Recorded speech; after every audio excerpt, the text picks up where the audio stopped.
8 de setembro de 2025, começa a circular um vídeo nas redes sociais em Portugal. Sim, eu vi esse caso. Chocante. Nele, um homem oferece 500 euros por cada cabeça de um brasileiro. A oferta é assim, direta. E ele ainda especifica, né? Especifica, estejam legais ou ilegais. As autoridades, claro, anunciaram uma investigação, mas o ato em si, sabe, a frieza de colocar um preço na vida de alguém já mostra um nível de ódio que, bom, a gente precisa entender de onde vem. Com certeza. E o que as fontes que a gente analisou deixam muito claro é que este não é um ato isolado. É, na verdade, o sintoma mais violento de algo que está crescendo. Exato. Hoje, a gente vai mergulhar fundo na conexão entre o fortalecimento de movimentos de extrema-direita na Europa, com foco bem específico em Portugal, e a escalada da xenofobia contra imigrantes. Principalmente os brasileiros, que são o alvo principal. Exatamente. Para entender esse cenário, a gente analisou um material bem diverso. Tem dados oficiais da Comissão para a Igualdade contra a Discriminação Racial, pesquisas de opinião. E também reportagens sobre casos específicos, análises de especialistas. A ideia foi cruzar tudo isso, né? Para ter uma visão mais completa. Isso. E olha, para a gente ter a dimensão do problema, é bom começar com os números. Vamos a eles. A comunidade brasileira é a maior comunidade estrangeira em Portugal. A gente está falando de cerca de 360 mil pessoas oficialmente. É muita gente. Só que, ao mesmo tempo, as denúncias de xenofobia contra brasileiros deram um salto, assim, absurdo. Quão absurdo? Um aumento de 142% entre 2018 e 2021. 142%. Nossa, esse número é brutal. O que está por trás de um salto tão grande em tão pouco tempo? Pois é. E isso acontece num contexto em que a imigração como um todo cresceu muito em Portugal. Certo. O país passou de pouco mais de 380 mil estrangeiros em 2015 para mais de 1 milhão em 2023. Hoje, os imigrantes são 10% da população. É uma mudança demográfica muito rápida. Muito. E essa mudança rápida gera tensões. E a percepção popular reflete isso. Uma pesquisa da Fundação Francisco Manuel dos Santos mostrou um dado bem preocupante. Que seria? 38% dos portugueses acham que os brasileiros trazem desvantagens para o país. E mais da metade, 51%, quer que a entrada deles diminua. Ok, vamos aprofundar isso, porque esses números são a moldura de um quadro muito, muito doloroso. Por trás da estatística tem o rosto humano da xenofobia, né? Sem dúvida. As experiências do dia a dia. Uma das fontes nos traz a história da Priscila Valadão. Ela mora há 10 anos em Portugal e conta que foi chamada de macaca e agredida com uma bengala. Meu Deus! Por um homem que gritava, volta para sua terra. A conclusão dela é de cortar o coração. Ela diz assim, vivi, trabalhei e criei meus filhos aqui, mas não me sinto em casa. Percebi que nunca vou ter direito a ser como os portugueses. É um sentimento de não pertencimento que é devastador. E o mais grave, como as fontes apontam, é que a violência não é só essa, a explícita, a física. Tem a violência velada do dia a dia. Exato. A dificuldade para alugar um imóvel, para conseguir um emprego, às vezes até para ser atendido num serviço de saúde. É um preconceito que se manifesta de múltiplas formas. E uma delas que me parece muito perversa é a linguística. É isso mesmo, o próprio sotaque já vira um alvo. Exatamente. O caso da Jéssica Ribeiro, que uma das reportagens detalha, é muito ilustrativo. O que aconteceu com ela? Ela conta que, com o tempo, desenvolveu um sotaque híbrido, sabe? Meio brasileiro, meio português. Uma adaptação. E ela mesmo define isso como uma defesa inconsciente, para não ser corrigida ou hostilizada o tempo todo. A fala dela é forte. É como se a nossa língua fosse inferior. Nossa! O português do Brasil é muitas vezes tratado não como uma variante legítima da língua, mas como uma versão errada, menor. E isso já estabelece uma hierarquia desde o primeiro bom dia. É uma forma de marcar a pessoa como o outro, o inferior, desde a primeira palavra que ela diz. Perfeito. E quando essa xenofobia se cruza com o racismo e com o machismo, aí a situação explode. O material que a gente analisou traz o caso da Larissa dos Santos, que é pedagoga. Lembro desse caso. Absurdo. Ao negociar as férias, ela ouviu da supervisora que deveria se portar igual uma escravinha. Não. E não parou aí.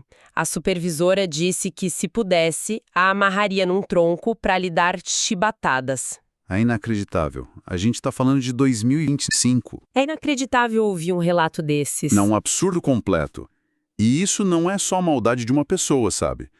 A pesquisadora Mariana Machado, citada nas análises, conecta isso diretamente a um legado colonial mal resolvido. Como assim?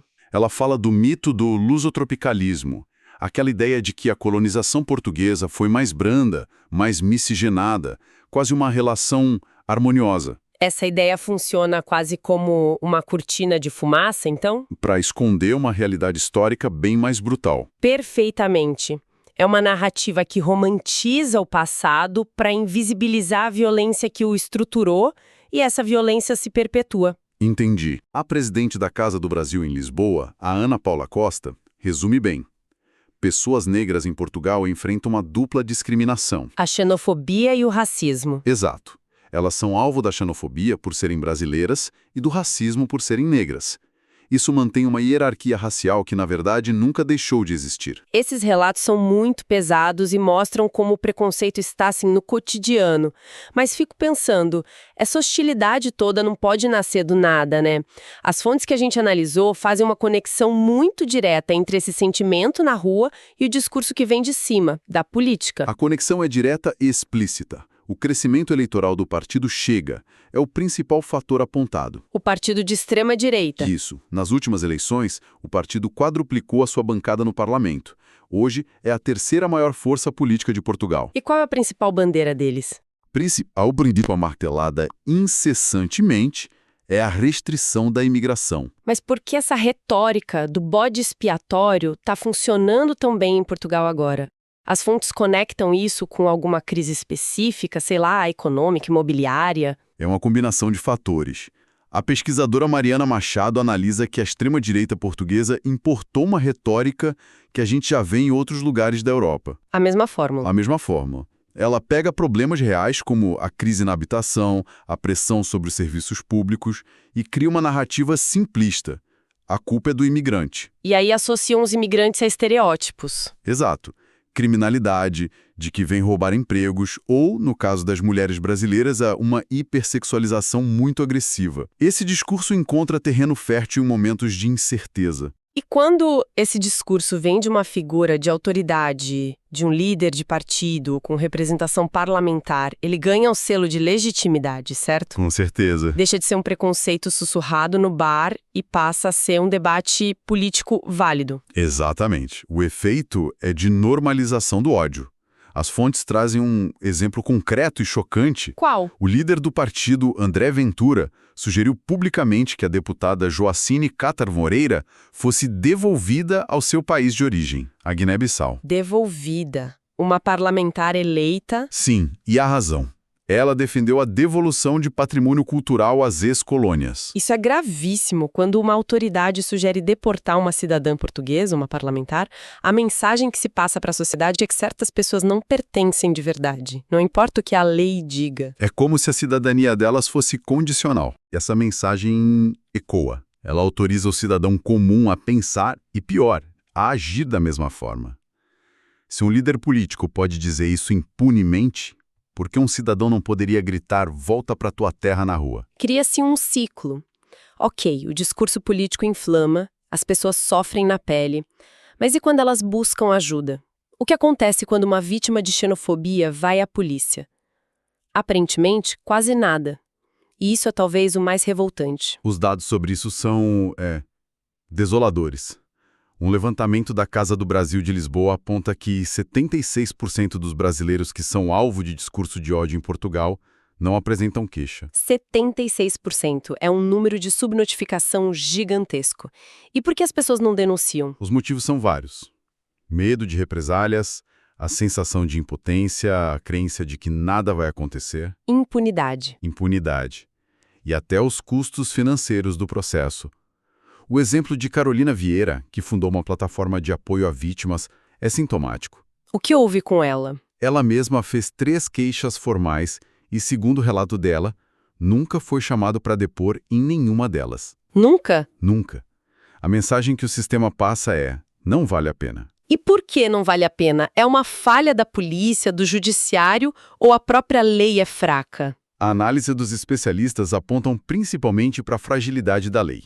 Na prática, a legislação portuguesa trata muitos desses casos não como crimes, mas como ilícitos administrativos. Ilícitos administrativos. O que isso quer dizer na prática? Na prática, é como uma infração de trânsito. A sanção, quando ocorre, o que é raro, geralmente é uma multa, uma indenização. Espera, vamos traduzir isso. Quer dizer que no Brasil, uma ofensa racial é crime inafiançável, pode dar cadeia, mas em Portugal, um ato como o da supervisora que chamou a pedagoga de escravinha Viraria uma multa se tanto. é essa a dimensão da diferença. Exatamente essa. E essa diferença na percepção do que é crime e do que é infração muda tudo. Ela sinaliza para a sociedade o que é tolerável e o que não é. E ao tratar a xenofobia como um ilícito menor, o Estado está, na prática, dizendo que não é algo tão grave assim. Isso cria um ambiente de impunidade que desencoraja as denúncias e protege os agressores. E é nesse ambiente, com discurso de ódio vindo de cima e impunidade vindo de baixo, que a tragédia acontece. É no topo dessa falha sistêmica que encontramos o caso que é o ápice de tudo que a gente discutiu. O caso do menino. Em Sinfãs, um menino brasileiro de 9 anos, ele foi agredido por colegas na casa de banho da escola. A mão dele foi presa numa porta. Terrível. O resultado, a amputação das pontas de 2 dedos. A mãe já tinha relatado que o filho era vítima de bullying constante. E a cena descrita é pavorosa. É horrível. A criança precisou se arrastar por baixo da porta para conseguir pedir ajuda já com os dedos amputados. É o tipo de notícia que nos deixa sem palavras. A reação, pelo menos, foi grande. A Inspeção Geral da Educação abriu um processo. Mais de 20 advogados se voluntariaram para ajudar a família. Ainda bem. Mas o dano está feito. E uma das advogadas que acompanha o caso, a Ana Paula Filomeno, fez a conexão de forma direta. A citação dela é: o discurso de ódio contra imigrantes tem crescido exponencialmente e o resultado está aí. E isso dentro de uma escola, o lugar que deveria ser o mais seguro de todos. Exato. Quando a violência chega nesse nível, com crianças, mutilando outras crianças, é porque todas as outras barreiras de civilidade já foram rompidas. O preconceito dos adultos virou a crueldade das crianças. Exato. E a própria Confederação Nacional das Associações de Pais em Portugal reconhece que tem havido um aumento da irritabilidade e da violência entre os alunos. Este caso não é só uma agressão isolada. É o reflexo de um discurso de ódio que se infiltrou no espaço mais vulnerável da sociedade. Então, o que as fontes nos mostram é uma lógica perversa, um ciclo completo. Sim. Começa com um discurso político de extrema-direita que legitima o ódio. Esse discurso se apoia numa herança colonial mal resolvida, que já fornece as bases culturais para o preconceito. E tudo isso é sustentado por um sistema legal que, na prática, falha em punir os agressores. O resultado é essa espiral de violência, que começa com um insulto, passa por uma ameaça de morte nas redes sociais e termina com a mutilação de uma criança. É assustador. É assustador. Mas é importante notar que existem reações. Para não terminar numa nota de total desesperança, as fontes também mostram iniciativas de resistência. O que está sendo feito? Movimentos sociais se articularam e criaram uma iniciativa legislativa cidadã. É basicamente um abaixo-assinado gigante que busca alterar o Código Penal. Para quê? Para que a discriminação racial e de origem passe a ser tratada como crime de fato, e não só como um ilícito administrativo. Ou seja, atacar a raiz do problema da impunidade.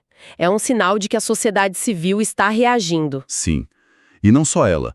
O próprio governo brasileiro, preocupado com a situação, anunciou que planeja lançar uma campanha contra a xenofobia em Portugal até o final de 2025. Uma ação diplomática. Uma ação articulada pela diplomacia no país para tentar combater essa narrativa de ódio. São frentes de resistência se abrindo. São sinais de esperança. de que a sociedade civil e a diplomacia estão reagindo, mas a luta é grande, pelo visto.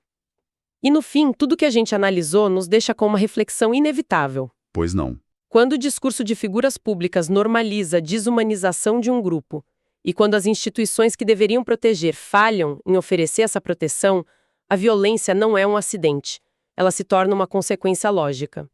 A questão que fica é: que tipo de sociedade se está construindo quando o preconceito dos adultos se transforma na crueldade das crianças?